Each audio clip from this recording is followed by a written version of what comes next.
میرے عزیزو، اس وقت سب سے تیزی سے پھیلنے والا اگر کوئی دھرم ہے، کوئی مذہب ہے، کوئی دین ہے، کوئی ریلیجن ہے تو وہ مذہب اسلام ہے، وہ دین اسلام ہے جو سب سے زیادہ تیزی سے پوری دنیا کے اندر پھیل رہا ہے۔ جو نفرتیں پھیلانے والے ہیں وہ بھی کمی نہیں کر رہے ہیں کہ اسلام سے لوگ نفرت کر رہے ہیں، اسلام سے دوریاں بنا رہے ہیں، اسلام سے دور جا رہے ہیں۔ ایسا نہیں ہے میرے عزیزو، سب سے تیزی سے اگر کوئی دھرم پھیل رہا ہے، کوئی دین پھیل رہا ہے، سب سے زیادہ اگر کسی دھرم کو قبول کیا جا رہا ہے، سب سے زیادہ اگر لوگ پسند کر رہے ہیں کسی مذہب کو تو وہ مذہب اسلام ہے۔ آپ اگر سرچ بھی کریں گے نا میرے عزیزو تو آپ کو یہی ملے گا، اسلام is the fastest growing religion in the world، یعنی پوری دنیا کے اندر سب سے زیادہ تیزی سے پھیلنے والا مذہب اگر کوئی ہے تو وہ مذہب اسلام ہے۔ لیکن یہ پھیل کیوں رہا ہے؟ ہر طرف سے دشمن اپنا کام کر رہا ہے، لیکن پھر بھی اسلام سب سے زیادہ تیزی سے پھیل رہا ہے۔ آج آپ دیکھیں کہیں سے خبر آتی ہے کہ 5 لوگوں نے اسلام کو قبول کر لیا، اسلام دھرم اپنا لیا، عیسائیت کو چھوڑ کر مسلمان ہو گئے۔ کہیں سے خبر آتی ہے 10 لوگوں نے اسلام کو قبول کر لیا۔ تو کیا ان کی گردنوں پر تلواریں رکھی جاتی ہیں؟ کیا ان کو ٹارچر کیا جاتا ہے؟ کیا ان پر پریشر ڈالا جاتا ہے کہ تمہیں اسلام دھرم اپنانا پڑے گا، نہیں تو تمہارے ساتھ ایسا ہو جائے گا، تم کلمہ نہیں پڑھو گے تو تمہاری گردن اڑا دی جائے گی، تم کلمہ نہیں پڑھو گے تو تمہارے پریوار کو ختم کر دیا جائے گا؟ نانا میرے عزیز، پوری تاریخ اسلام کو اٹھا کر کے دیکھیں، کہیں بھی آپ کو ایسا نہیں ملے گا کہ کسی بھی مسلمان نے یا پروفیٹ آف اسلام نے یا آپ کے اصحاب نے، صحابہ کرام رضوان اللہ تعالی علیہم اجمعین نے کسی کی گردن پر تلوار رکھنے کے بعد میں اس سے یہ کہا ہو کہ تو ہمارے دھرم کو اپنا یا اسلام دھرم کو قبول کر یا کلمہ پڑھ۔ پوری تاریخ اسلام میں آپ کو ایسا نہیں ملے گا۔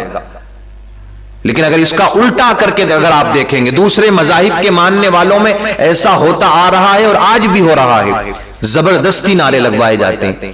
زبردستی دھرم بدلنے کے لیے کہا جاتا ہے، اسلام دھرم کو چھوڑنے کے لیے ان پر پریشر بنایا جاتا ہے کہ تم ہمارے دھرم میں آ جاؤ، ہمارے دھرم میں آ جاؤ۔ ہم یہاں کسی کے دھرم کی برائی کرنے کی بات نہیں کر رہے ہیں۔ لکم دینکم ولی دین، تمہارا دین تمہارے لیے ہے اور ہمارا دین ہمارے لیے، ہمیں کوئی ضرورت نہیں ہے، نہ ہی کسی کے اسلام دھرم کو چھوڑنے سے کوئی نقصان ہونے والا ہے۔ لیکن ہاں، جو لوگ قرآن کو سمجھ جاتے ہیں، جو لوگ اسلام کو سمجھ جاتے ہیں، جو لوگ مذہب اسلام کو پڑھ لیتے ہیں، قرآن کو ایک بار پڑھ لیتے ہیں، قرآن کو سن لیتے ہیں، حقیقت میں ان کے دل میں اسلام کی محبت، مذہب اسلام کی محبت پیدا ہو جاتی ہے، اور اللہ کے رسول صلی اللہ علیہ وسلم کی سیرت کو پڑھنے کے بعد میں وہ لوگ مذہب اسلام کو اپنا لیتے ہیں۔ میرے عزیزو، ایک دور وہ بھی تھا نا کہ صحابہ کرام رضوان اللہ تعالی علیہم اجمعین جن راستوں سے نکل جایا کرتے تھے، جن راستوں سے گزر جایا کرتے تھے، آپ کے کردار کو دیکھ کر، آپ کے طور طریقوں کو دیکھ کر، آپ کے گفتار کو دیکھ کر، آپ کے عمل کو دیکھ کر، صحابہ کی زندگی کو دیکھ کر لوگ مسلمان ہو جایا کرتے تھے، کفار کلمہ پڑھ لیا کرتے تھے۔ آج بھی اگر ہم مومن ہیں نا، مسلمان ہیں، تو ہمارے دلوں میں یہ کافروں کی ہیبت نہیں ہونا چاہیے،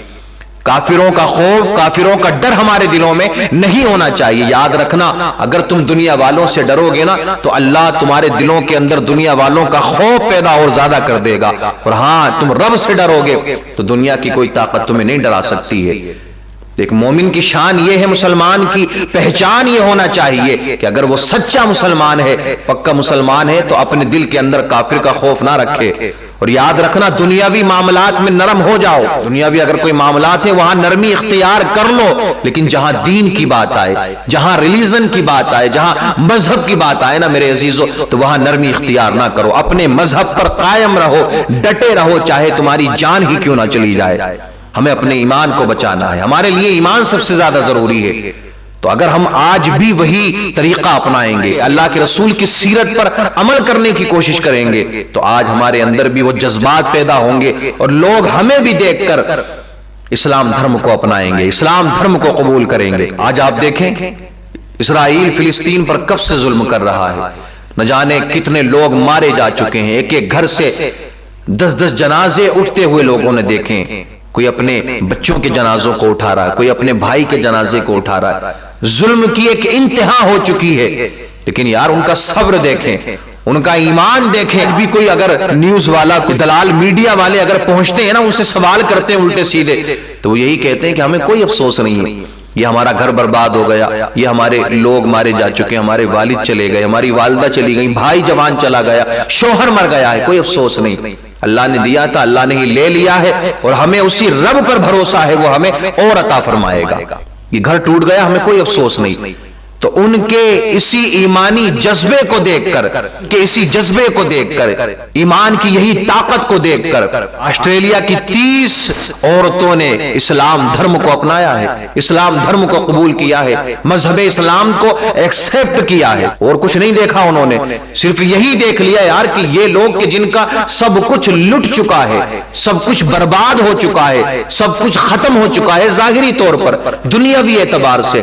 اور اب بھی یہ مسکرا رہے ہیں، اب بھی یہ ہنس رہے ہیں، اب بھی یہ اپنے گھر کے ملبے کے اوپر بیٹھ کر کے اللہ کا شکر ادا کر رہے ہیں۔ کیسا ان لوگوں کا جذبہ ہے، کیسے یہ مذہب کے ماننے والے ہیں۔ یہی جذبے کو دیکھ کر ان 30 عورتوں نے اسلام دھرم کو اپنایا ہے۔ تو آج ہم بھی میرے عزیزوں اپنے اندر وہ جذبہ پیدا کریں، اپنے ایمان کو مضبوط کرنے کی کوشش کریں کہ کچھ بھی ہو جائے لیکن ایمان نہ چھوٹنے پائے۔